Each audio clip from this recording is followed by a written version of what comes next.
കഥ അച്ഛനെന്ന സ്വപ്നം ഭാഗം 53 രചന ശാലിനി എ. അച്ഛാ, ഞാൻ കാർത്തിയോട് എല്ലാം സംസാരിച്ചു.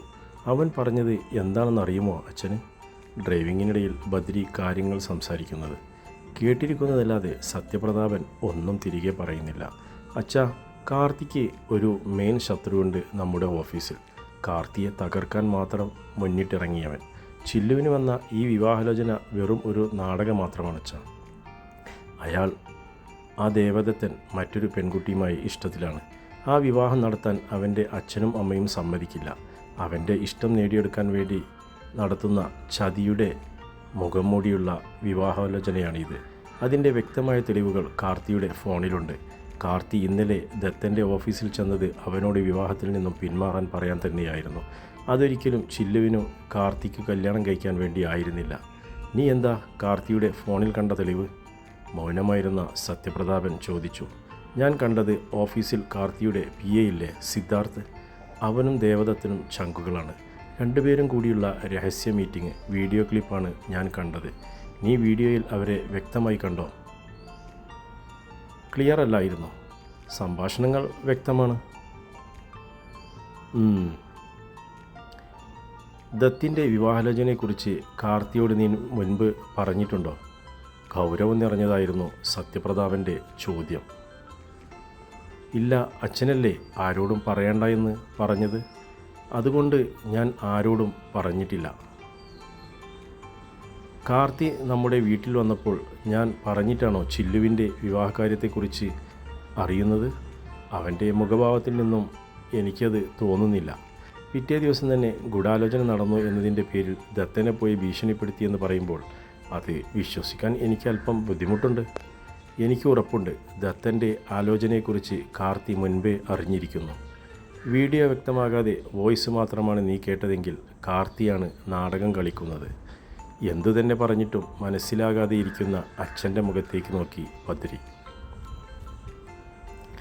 കാർത്തി മാന്യമായി എന്നോട് ചില്ലുവിനെ കൊടുക്കാമോ എന്ന് ചോദിക്കുകയാണെങ്കിൽ ഹൃദയം നിറഞ്ഞ സന്തോഷത്തോടെ ഞാൻ അതിന് സമ്മതിക്കുമായിരുന്നു. കാരണം അവൻ അവളെ കെയർ ചെയ്യുന്നത് കണ്ടിട്ട് എനിക്ക് പോലും തോന്നിയിട്ടുണ്ട് അവൻ അവളോട് പ്രണയമാണോ എന്ന്. ചില്ലുവിൻ്റെ ഏതാഗ്രഹവും എത്ര വലിയ തിരക്കിനിടയിൽ ആണെങ്കിൽ പോലും അവൻ പിന്നത്തേക്ക് മാറ്റിവെച്ചത് ഞാൻ കണ്ടിട്ടില്ല. അങ്ങനെയുള്ള ഒരുവൻ്റെ കയ്യിൽ എൻ്റെ മകളുടെ ജീവിതം ഭദ്രമായിരിക്കുമെന്ന് എനിക്ക് വ്യക്തമായി അറിയാം. ഇത് പക്ഷേ അവൻ കാണിക്കുന്നത് കള്ളത്തരമാണ്. അത് ഞാൻ അനുവദിച്ചു കൊടുക്കില്ല. ഞാൻ ഈ വിവാഹാലോചനയുമായി മുന്നോട്ട് തന്നെ പോകാൻ തീരുമാനിച്ചു. അതിൽ നിന്നും ഞാൻ പിന്മാറണമെങ്കിൽ കാർത്തി നിന്നോട് പറഞ്ഞതെല്ലാം സത്യമാണെന്ന് എൻ്റെ അടുത്ത് തെളിയിക്കണം. അല്ലെങ്കിൽ അവൻ എന്നോട് എൻ്റെ മകളെ വിവാഹം കഴിച്ചു കൊടുക്കാൻ ആവശ്യപ്പെടണം. ഇത് രണ്ടിനും അവൻ തയ്യാറല്ലാത്ത നിമിഷം നീ പറഞ്ഞതൊന്നും ഞാൻ വിശ്വസിക്കില്ല. അപ്പോഴേക്കും കാർ കമ്പനിയുടെ കോമ്പൗണ്ടിനുള്ളിലേക്ക് കയറിയിരുന്നു. പാർക്കിംഗ് ഏരിയയിൽ കാർ പാർക്ക് ചെയ്തതിന് ശേഷം ബദ്രി അച്ഛൻ്റെ മുഖത്തേക്ക് നോക്കി. അച്ഛനിപ്പോഴും തുടങ്ങിയെടുത്ത് തന്നെ നിൽക്കുകയാണല്ലേ? നമ്മുടെ കുട്ടിയുടെ ജീവിതം വെച്ചാണ് അച്ഛൻ കളിക്കാൻ പോകുന്നത്. അവളുടെ കല്യാണക്കാര്യത്തിൽ എനിക്കൊരു റോളുമില്ല എന്നാണോ അച്ഛൻ പറഞ്ഞു വരുന്നത്? എൻ്റെ സമ്മതമില്ലെങ്കിൽ പോലും അച്ഛൻ ഈ കല്യാണം നടത്തുമെന്നാണല്ലോ പറഞ്ഞതിൻ്റെ അർത്ഥം. നിൻ്റെ അഭിപ്രായം മാനിക്കേണ്ടടുത്ത് മാനിക്കും. ഇതുപോലെയുള്ള കള്ളത്തരങ്ങൾക്ക് കൂട്ടി നിൽക്കുമ്പോൾ അത് അനുവദിക്കാൻ എനിക്ക് കുറച്ച് ബുദ്ധിമുട്ടുണ്ട്. നീ തിരിച്ച് എങ്ങനെയാണ് പോകുന്നത്? ഇക്കാര്യം പറയാനായിട്ട് ഇതുവരെ വരേണ്ട കാര്യമില്ലായിരുന്നു. അച്ഛനോടൊന്നും പറഞ്ഞിട്ട് കാര്യമില്ല എന്ന് മനസ്സിലാക്കിയ ബദ്രി ഡോർ തുറന്ന് പുറത്തേക്കിറങ്ങി. അയാളോട് യാത്ര പോലും പറയാതെ അവൻ ഗേറ്റിന് നേർക്ക് നടന്നു. ഓഫീസിലെ തൻ്റെ റൂമിനുള്ളിലേക്ക് കയറുമ്പോൾ സത്യപ്രതാപൻ്റെ മനസ്സ് ആകെ കലുഷിതമായിരുന്നു. സീറ്റിലേക്ക് ഇരുന്നും കൊണ്ട് അയാൾ മേശപ്പുറത്തിരുന്ന പേപ്പർ വെയിറ്റ് ചിന്താഭാരത്തോടെ കറക്കിക്കൊണ്ടിരുന്നു. കാർത്തി താൻ പറയുന്നതിനേക്കാൾ മുൻപേ ചില്ലുവിന് പെണ്ണ് കാണാൻ വരുന്നത് അറിഞ്ഞിട്ടുണ്ടാവുമോ? അറിഞ്ഞിട്ടുണ്ടെങ്കിൽ ആരായിരിക്കും അവനോടത് പറഞ്ഞിട്ടുണ്ടാവുക? ബദ്രിയല്ലെന്ന് പറഞ്ഞ സ്ഥിതിക്ക് പിന്നെ ആരായിരിക്കും? ആരെങ്കിലും പറഞ്ഞ് അവനത് മുൻകൂട്ടി അറിഞ്ഞിട്ടുണ്ടെങ്കിൽ അങ്ങനെ തെളിഞ്ഞാൽ കാർത്തി കളിച്ച കളി തന്നെയാണ് ഇതെന്ന് തനിക്കും ഉറപ്പാക്കാനാകും. രേണു എന്തായാലും പറയാൻ തരമില്ല. പിന്നെയുള്ളത് നദിയാണ്. അവൾ അങ്ങനെ പറയുമോ? അതിന് മാത്രം അടുപ്പം അവർ തമ്മിലുണ്ടോ? അയാളുടെ ചിന്തകൾ എവിടെയും എത്താതെ തെന്നിപ്പോയി.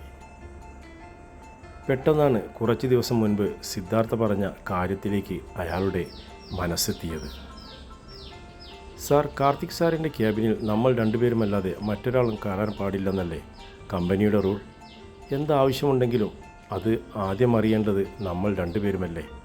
അതെ, സിദ്ധുവിന് എന്താണിത്ര സംശയം? അസിസ്റ്റൻ്റ് മാനേജർ നിർമ്മല സുകുമാരൻ്റെ അസിസ്റ്റൻ്റായി നിയമിച്ച കുട്ടിയില്ലേ, നദിയാമിനി? അവരിന്നലെ എൻ്റെ അനുവാദമില്ലാതെ സാറിൻ്റെ റൂമിൽ കയറിയിരുന്നു. പ്രതാപ്ജിയോട് അവർ അനുവാദം ചോദിച്ചിരുന്നോ? പെട്ടെന്നുള്ള സിദ്ധാർത്ഥിൻ്റെ ചോദ്യത്തിൽ ഉണ്ടെന്ന് താൻ മറുപടിയും കൊടുത്തു. അക്കാര്യത്തിൽ ഒരു തെറ്റുണ്ടെന്ന് തോന്നാത്തതുകൊണ്ട് അതിനെക്കുറിച്ച് ഒരു ചിന്തയും മനസ്സിൽ പോയില്ല. എന്നാൽ ഇപ്പോൾ ഡൗട്ട് തോന്നുന്നു, ആരോടും സമ്മതം ചോദിക്കാതെ എന്തിനായിരിക്കും നദി കാർത്തിയുടെ റൂമിൽ പോയിട്ടുണ്ടാവുക? അതിനെക്കുറിച്ച് അവളോട് ചോദിക്കാൻ തന്നെ അയാൾ തീരുമാനിച്ചു. കഴിഞ്ഞ ദിവസം മഹാദേവൻ വാങ്ങിച്ചു കൊടുത്ത ഫോൺ കാണിച്ചു തന്നിരുന്നു. അപ്പോൾ തന്നെ തൻ്റെ നമ്പർ വാങ്ങിച്ച് അവൾ അതിൽ സേവ് ചെയ്യുകയും ചെയ്തു. അങ്കിളിൻ്റെ ഫോണിലേക്ക് ഞാനൊരു മിസ് കോൾ വിട്ടിട്ടുണ്ട്. എൻ്റെ നമ്പറാണ് കേട്ടോ, സേവ് ചെയ്ത് വെച്ചേക്ക്. നദി അങ്ങനെ പറഞ്ഞെങ്കിലും അയാളത് സേവ് ചെയ്ത് വെച്ചിരുന്നില്ല. ഫോണെടുത്ത് ദിവസവും സമയവും നോക്കി സെർച്ച് ചെയ്തപ്പോൾ നമ്പർ കണ്ടുപിടിക്കാൻ സാധിച്ചു. അയാൾ ആ നമ്പറിലേക്ക് കോൾ ചെയ്തിട്ട് ഫോൺ ചെവിയോട് ചേർത്തു. അങ്കിൾ. അപ്പുറത്ത് ഫോൺ എടുത്തതും അങ്കിൾ എന്ന വിളിയോടെ അവളുടെ സ്വരമെത്തി. മോളിപ്പോൾ ക്ലാസ്സിലാണോ? കോളേജിൽ എത്തിയതേയുള്ളൂ, ക്ലാസ് തുടങ്ങിയിട്ടില്ലെങ്കിൽ. എന്തേ വിളിച്ചത്? കഴിഞ്ഞ ദിവസം ചില്ലുവിന് വന്ന ആലോചനയെക്കുറിച്ച് പറയാനായി മോൾ കാർത്തിയുടെ റൂമിൽ പോയിരുന്നു അല്ലേ? അയാൾ അങ്ങനെ ഒരു ചോദ്യം ചോദിച്ചതും അപ്പുറത്ത് പെട്ടെന്ന് നിശബ്ദമായി. മോള് കാർത്തിയോട് പറഞ്ഞതുകൊണ്ട് കുഴപ്പമുണ്ടായിട്ടല്ല, എന്നാലും കാർത്തി എന്നോട് അങ്ങനെ സൂചിപ്പിച്ചപ്പോൾ ഞാനങ്ങ് വല്ലാതെയായി. ഞാൻ അവനിൽ നിന്നും ഒളിപ്പിച്ചതുപോലെ അവന് ഫീൽ ചെയ്തില്ലേ? അതാണൊരു സങ്കടം. അയ്യോ അങ്കിൾ, ഞാൻ അങ്ങനെയാവുമെന്ന് കരുതി പറഞ്ഞതല്ല. അവൾ പെട്ടെന്ന് ചാടി കയറി പറഞ്ഞു. സാരമില്ലെന്ന് പറഞ്ഞ് അയാൾ ഫോൺ വെച്ചു. ഓഹോ, അപ്പോൾ ഞാനൊരു നമ്പർ ഇട്ടത് കുറിക്ക് തന്നെ കൊണ്ടല്ലേ? എൻ്റെ സംശയങ്ങളെല്ലാം ശരിയാണെന്ന് തെളിഞ്ഞിരിക്കുന്നു. ചില്ലുവിന് ആലോചന വന്നത് അറിഞ്ഞ നിമിഷം തന്നെ അവനിങ്ങനെ ഒരു നാടകം കളിക്കാനുള്ള തന്ത്രങ്ങൾ മെനഞ്ഞു. കമ്പ്യൂട്ടർ മേഖല ഒരുപാട് വളർന്ന ഈ കാലത്ത് ഒരു വീഡിയോ ക്ലിപ്പ് ഉണ്ടാക്കാനാണോ, സംഭാഷണങ്ങൾ വ്യാജമായി നിർമ്മിക്കാനോ ഒരു ബുദ്ധിമുട്ടുമില്ലെന്ന് അയാൾക്കറിയാം. എന്നാലും ആരോടും പറയണ്ട എന്ന് ഞാൻ പറഞ്ഞ കാര്യം നദി എന്തിനാണ് കാർത്തിയോട് പോയി പറഞ്ഞത്? അതിനുള്ളിൽ എന്തോ ചീഞ്ഞു നാറുന്നില്ലേ എന്ന് അയാൾക്ക് തോന്നി. എന്തായാലും 10 മണി കഴിഞ്ഞപ്പോൾ സത്യപ്രതാപൻ പത്മനാഭക്കുറിപ്പിനെ വിളിച്ചു. അയാളും സത്യപ്രതാപൻ്റെ കോൾ വെയിറ്റ് ചെയ്തിരിക്കുകയായിരുന്നു. പറഞ്ഞോളൂ സത്യപ്രതാപ. ഇന്നലെ കുറിപ്പ് പറഞ്ഞതനുസരിച്ച് ഞാൻ എൻ്റെ മകളോട് കാര്യങ്ങളെല്ലാം സംസാരിച്ചു. അവൾ കാർത്തിയെ കാണുന്നത് ഒരു സഹോദരൻ്റെ സ്ഥാനത്താണ്. കാർത്തിയുടെ മനസ്സിൽ അങ്ങനെയൊരു തെറ്റായ ചിന്ത ഉണ്ടായോ എന്ന് എനിക്ക് അറിയില്ല. അവൻ്റെ മനസ്സിൽ അങ്ങനെ ഒന്ന് ഉണ്ടെങ്കിലും ഇല്ലെങ്കിലും എൻ്റെ മകൾക്ക് അവനൊരു സഹോദരനാണെന്ന സ്ഥിതിക്ക് നിങ്ങൾക്ക് സമ്മതമാണെങ്കിൽ ഈ കല്യാണവുമായി മുന്നോട്ട് പോകാൻ ഞങ്ങൾ തയ്യാറാണ്. എൻ്റെ മകളെ ആരുടെ തലയിലും കെട്ടിവയ്ക്കാൻ ഞാൻ ആഗ്രഹിക്കുന്നില്ല. അതുകൊണ്ട് തന്നെ നിങ്ങൾക്ക് പരിപൂർണ സമ്മതമാണെങ്കിൽ മാത്രം ഇക്കാര്യത്തെക്കുറിച്ച് ചിന്തിക്കാം. വിവാഹശേഷം ഇതിൻ്റെ പേരിൽ എൻ്റെ മകൾക്കൊരു ബുദ്ധിമുട്ടും ഉണ്ടാവാൻ പാടില്ല. അങ്ങനെയെങ്കിൽ ഈ കാര്യം ഇവിടെ വെച്ച് അവസാനിപ്പിക്കാം. അയാൾ ഒരു കിതപ്പോടെ പറഞ്ഞു നിർത്തി. ഇങ്ങനെ വിസ്തരിച്ച് ഒന്നും പറയേണ്ട സത്യപ്രതാപ. നിങ്ങളുടെ മകൾക്ക് കാർത്തിക് ഒരു സഹോദരനാണെന്ന് ഉറപ്പുണ്ടെങ്കിൽ ഞങ്ങൾക്കതിൽ വിശ്വാസക്കുറവില്ല. ഭാവിയിൽ അതിൻ്റെ പേരിൽ നിങ്ങളുടെ മകൾക്കൊരു ബുദ്ധിമുട്ടും ഇവിടെ സംഭവിക്കില്ല. അയാൾ ഉറപ്പോടെ പറഞ്ഞു. അപ്പോൾ പിന്നെ നമുക്ക് കല്യാണവുമായി മുന്നോട്ട് പോകാം അല്ലേ സത്യപ്രതാപ? അങ്ങനെയാവാം. നിങ്ങൾ പറയുന്ന ഏത് മുഹൂർത്തത്തിലും വിവാഹം നടത്താൻ ഞങ്ങൾക്ക് സമ്മതമാണ്. എങ്കിൽ ഞാൻ മോളുടെ ജാതകക്കുറിപ്പ് തന്ന പണിക്കരെ ഒന്ന് കാണട്ടെ.